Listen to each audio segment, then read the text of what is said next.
Okay, before we move on to the next point, let's have some more point to ponder. On the basis of our discussion, I'd like you to find out at least one transdisciplinary research project that involves and integrates your discipline to deal with a global issue. Having located such a project, study it to identify the aspects we have discussed so far and write a brief review of it.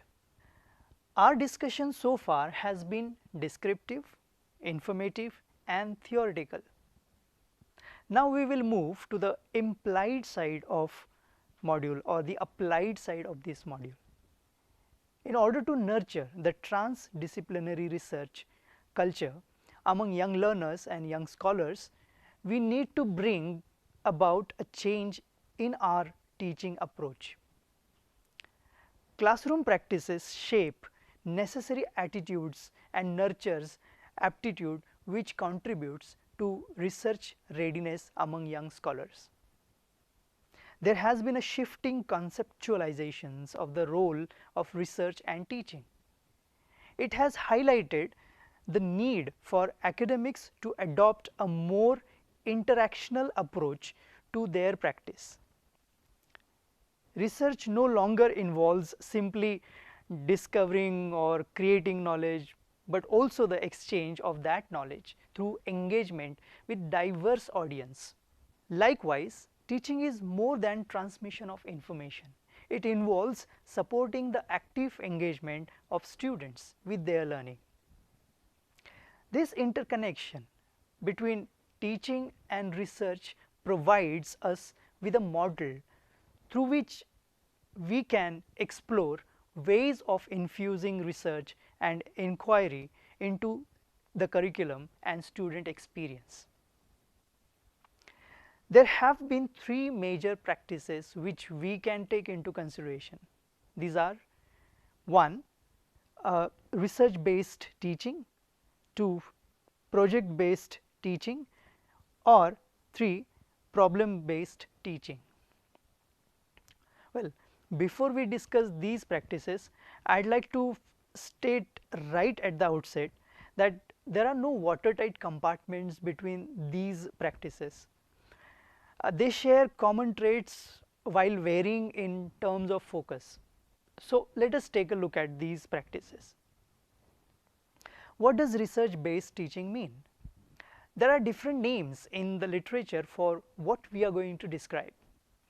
There are certain umbrella concepts such as teaching research nexus, intervening teaching and research informed teaching. Decker and Wolf observe that research based teaching is one of the crystallized forms thereof, together with research engaged teaching and research intensive learning, inquiry based learning and students as researchers pedagogy. There is a widely agreed definition of research based teaching. It means that students carry out research in their courses independently and with an open outcome. So, what does it do? This helps to internalize and practice research conducts and methods. Skills such as formulating a precise question and processing and monitoring a research process. Students attain abilities in dealing with uncertainties, independence, teamwork and organizational skills. This form of teaching and learning focuses on the joint acquisition of new knowledge by teachers and students. This requires teachers to reflect on their role as teachers as well as learners.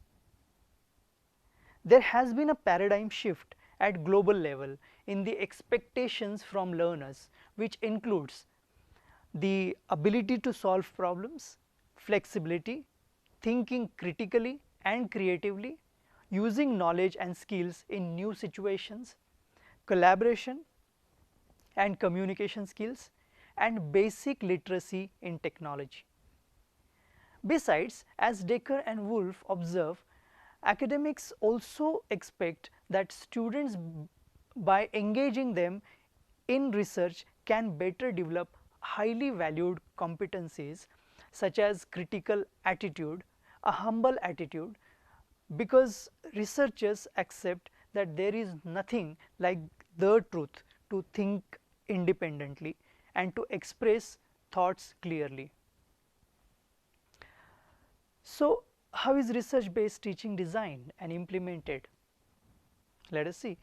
A study of the existing practices at the University of Illinois mentions 8 steps in which this is done. Step 1, students are provided with an overview of the basic facts, terms and ideas related to the discipline. Step 2, students learn about research findings in the subfield through lectures and readings dedicated to current research. Step 3, students discuss and critique research findings and approaches in the discipline or subfield. Assignments include literature reviews or summaries. Step 4, students learn some research methodologies, engage in limited applications of those approaches in course assignments such as statistical analysis. Step 5, students learn in a course dedicated to the research methodologies, engage in extensive applications of a variety of approaches.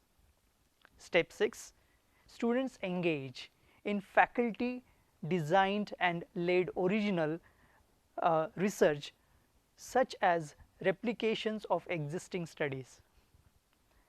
Step 7, students engage in faculty designed and led original research such as research related to faculty projects and conducted in faculty labs. And step 8, students engage in student designed and led original research such as a senior thesis or capstone project. Decker and Wolf offer a list of research based teaching activities for students. These include 1, interviewing and reporting the interview findings to other fellow students. 2, studying and discussing authentic scientific research articles. 3, writing, presenting and discussing a review of scientific research article. 4, writing and presenting a state of the art paper. 5, deriving hypothesis from this state of art paper. 6, formulating a research question. 7, developing a full research proposal. 8, collecting and analyzing data to answer a research question. 9, writing a paper about one's own research. 10, presenting this research paper and or a poster of the research at a student research conference. 11, publishing an article in an undergraduate or postgraduate research journal. 12, reporting about the research on a research blog. And 13, writing a reflective assessment of one's own learning process.